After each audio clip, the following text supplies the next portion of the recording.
नमस्कार, मी विलास आव्हाड. आपण पाहताय AV9 एक्सप्रेस. मित्रांनो, आता लोकसभेच्या निवडणुकीची अनेक वेळा आपण चर्चा करून झाली. देशात, राज्यात काही अपेक्षित निकाल होते, काही अनपेक्षित होते. त्या पद्धतीने ते लागले. तिसऱ्यांदा नरेंद्र मोदींचं सरकार या देशामध्ये स्थापन झाले, पण तितक्याशा बहुमताने या सरकारला लोकांनी मतं दिली नाही, हे पण आपल्याला मान्य करावं लागेल.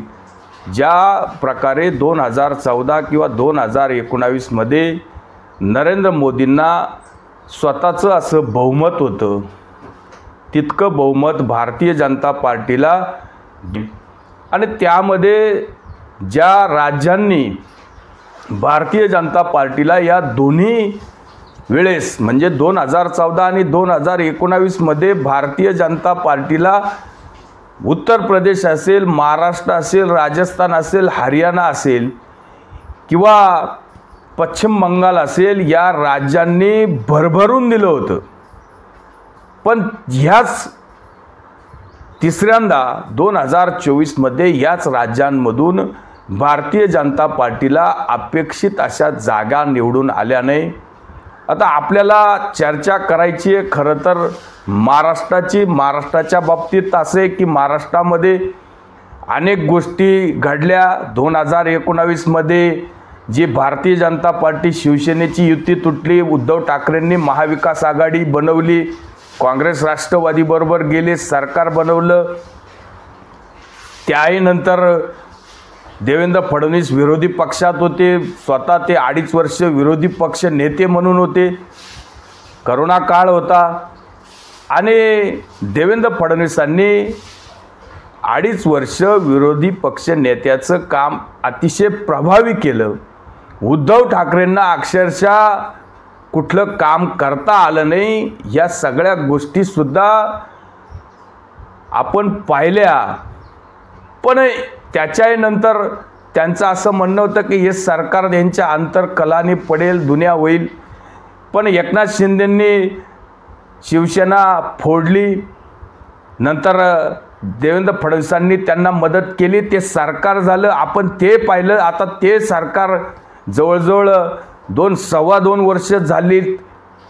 आता लोकसभा होऊन 3-4 महिन्यामध्ये किंवा 3 महिन्यामध्ये विधानसभासुद्धा राज्याची आलेली आहे. आता आपण 2.5 वर्षाचं उद्धव ठाकरेंचं सरकार पाहिलं किंवा 2.5 वर्ष आता आपण एकनाथ शिंदे आणि देवेंद्र फडणवीसांचं आणि 1 वर्षापासून अजित पवार या तिघांचं पण सरकार आपण पाहतोय. त्याच्यामुळं तुलनात्मक गोष्टी जर पाहिल्या, समर्थन कोणाला मिळाले कोणाला नाही मिळाले हा वेगळा विषय. कारण लोकसभेमध्ये ज्या प्रकारे हे 3 पक्ष 3 विरुद्ध 3 समोरासमोर होते आणि आपल्याला जी काही अपेक्षा होती किंवा लोकांना असं वाटत होतं की महायुती इथं महाराष्ट्रामध्ये सक्षम आहे, पण तसं होताना आपल्याला दिसलं नाही. पाठीमागच्या वेळेस 41 लोकसभा जागा महायुतीकडे होत्या, त्या आता फक्त 17वर आल्या आहेत. त्यामुळं महाराष्ट्रामध्ये महाविकास आघाडीचा विजय झालेला आहे आणि महायुतीचा पराभव झालेला, ही गोष्टसुद्धा आता मान्य करावी लागेल. पण हे कशामुळं झालं या गोष्टीचा सुद्धा निर्वाळा झाला पाहिजे, लोकांपर्यंत ती गोष्ट पोहोचली पाहिजे. आता आपण जी काही चर्चा आज करणार आहे तर ते राज्याचं अधिवेशन आहे. मग आता राज्याच्या अधिवेशनामध्ये मंत्रालय आलं, विधानसभा आले, नेते आले, अनेक पक्षाचे नेते आले, निवडणुका झाल्या, लोकांच्या गळाभेटी होतात. विरोधी पक्षात सुद्धा एकमेकांच्या गळाभेटा होतात. इथं तर काय कोणी कोणाचं दुश्मन नसतं.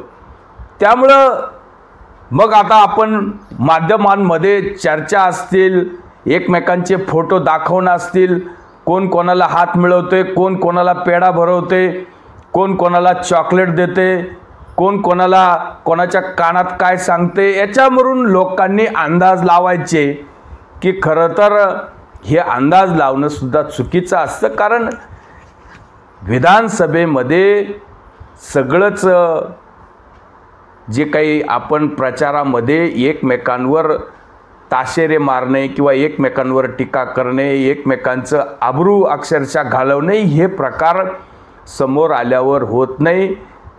आमदार काही एकमेकांचे दुश्मन नसतात, एकमेकांना भेटतात. प्रत्येकजण प्रत्येकाच्या मतदारसंघामध्ये लाखो मतं घेऊन निवडून आलेला प्रतिनिधी असतो. त्याच्यामुळं जरी पक्षीय काही वेगळं राजकारण असेल तरी पण काही वैयक्तिक संबंध असतात, याचा विचार आपण सुद्धा केला पाहिजे. पण मीडियाला 24 तास बातम्या चालवायच्या असतात, त्यांना नेहमी तिखट मीठ मसाला टाकून त्यामध्ये त्यांचं काही या सगळ्या गोष्टी टाकून फक्त अंदाज आणि कलोकल्पित बातम्या तयार करून लोकांपर्यंत त्या दाखवायच्या, 24 तास TRP मिळवायची, त्याच्यातून त्यांनी त्यांचा धंदा करायचा, इतकाच सगळा हा प्रकार असतो. आता आपण पाहिलं असेल की महाराष्ट्राची विधानसभा खरं तर विधानसभेचं हे सगळं दालन आणि खूप काही असं संसदेसारखं मोठं नाही आहे.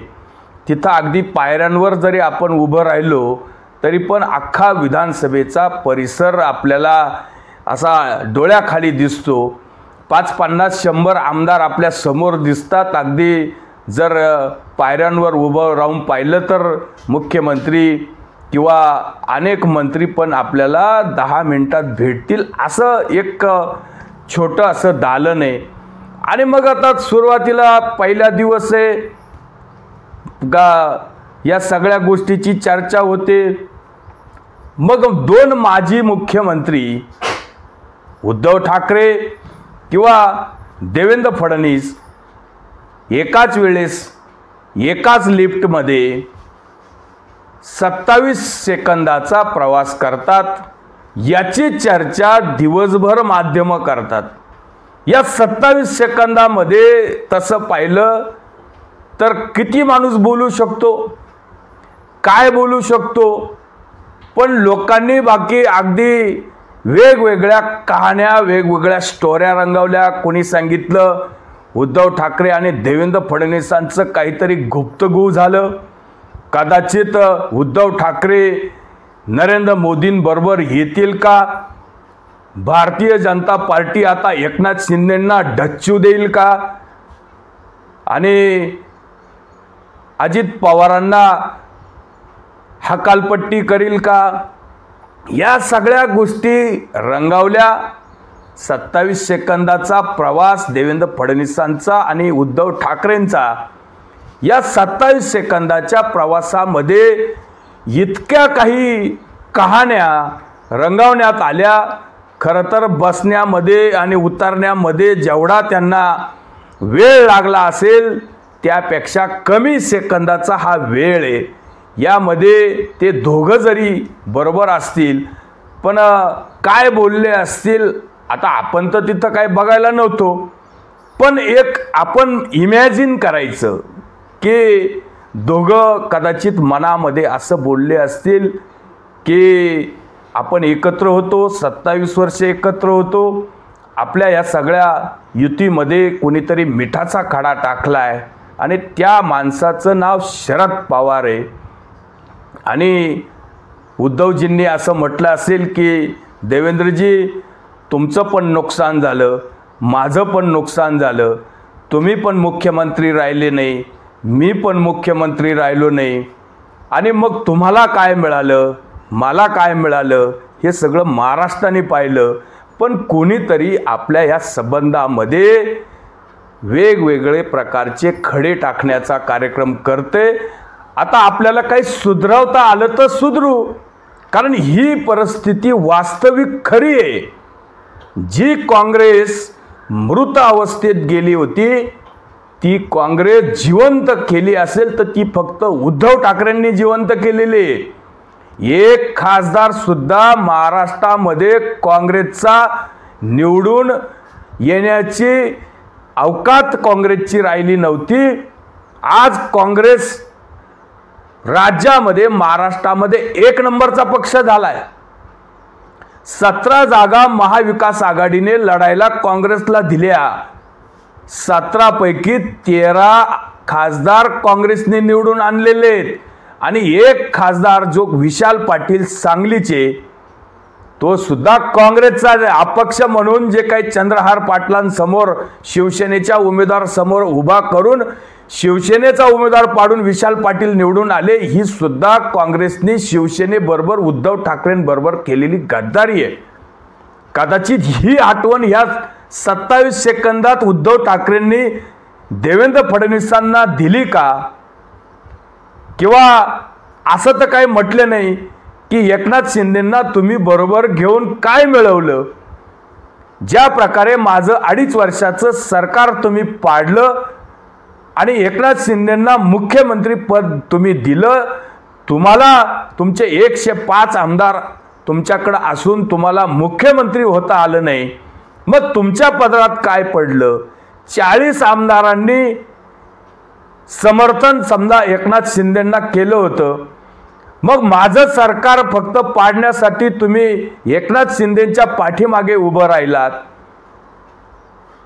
पण एकनाथ शिंदेंनी तुम्हाला लोकसभेमध्ये किती मदत केली? एकनाथ शिंदेंच्या या सगळ्या येण्यामुळं NDAला किंवा नरेंद्र मोदींना महाराष्ट्रात किती फायदा झाला याच्यावर सुद्धा देवेंद्र फडणवीसांनी कधीतरी उत्तर दिलं पाहिजे। असं ह्या 27 सेकंदामध्ये उद्धव ठाकरेंनी मनामध्ये विचारलं का? असा प्रश्न पण आपल्या मनामध्ये येतो। आणि उद्धव ठाकरेंना पण देवेंद्रजींनी कदाचित असं विचारलं असेल की उद्धवजी, तुम्ही जे काही बाळासाहेबांचे वारस आहे, तुमच्यावर इतके चांगले संस्कार बाळासाहेबांनी केले होते, तुम्ही खरं तर ही पार्टी तुमची शिवसेनेची हिंदुत्वाच्या विचारावर आधारित असलेली पार्टी, मराठी माणसाच्या विचारावर असलेली पार्टी, नेहमी बाळासाहेब हिंदुत्व आणि माझ्या हिंदू बांधवांनो मातांनो असा जो काही उल्लेख करायचे, त्यामुळं हिंदू बांधवांचा मराठी बांधवांचा जो काही दृढ विश्वास शिवसेनेवर होता, बाळासाहेबांवर होता, हा कमी होताना दिसतोय का? आणि याच्यामध्ये कोणीतरी आपला जे काही हिंदुत्वाचा दुश्मन आपल्या ह्या दोघांमध्ये येण्याचा प्रयत्न करतोय का? या गोष्टीचा सुद्धा उद्धव ठाकरेंनी कधीतरी विचार केला पाहिजे। किंवा जे आज भारतीय जनता पार्टीचा तोटा झाला, भारतीय जनता पार्टीला हरवण्यासाठी मुसलमान एकत्र झाले, मोठ्या प्रमाणामध्ये भारतीय जनता पार्टीला फक्त त्याची प्रचिती यावी आणि मोठ्या प्रमाणामध्ये शिवसेनेला एकत्रित मतं दिली मुसलमानांनी, आज त्याचा सुद्धा फटका उद्धव ठाकरेंना बसतोय। कारण हळूहळू मराठी माणूस किंवा हिंदू माणूस उद्धव ठाकरेंपासून बाजूला जातोय। कारण यामध्ये आता जरी आपल्याला असं वाटत असेल की उद्धव ठाकरेंच्या 9 जागा आल्या किंवा उद्धव ठाकरेंना चांगलं यश प्राप्त झाले, पण तितकंसं यश उद्धव ठाकरेंना मिळालं नाही। शिवसेनेच्या 18 खासदार होते आणि आज ते 9 झाले। काँग्रेस तुमच्या पुढे निघून गेली, लॉस भारतीय जनता पार्टीचा झालाय, पण उद्धव ठाकरेंचा तेवढा फायदा झालेला नाहीये। फायदा मोठ्या प्रमाणामध्ये काँग्रेसचा झालाय, राष्ट्रवादीचा झालाय आणि राष्ट्रवादीचा अक्षरशः शरद पवारांचा फार मोठा फायदा झालाय। आणि मग उद्धव ठाकरेंना आज काय मिळालं? उद्धव ठाकरेंची बदनामी किती झाली?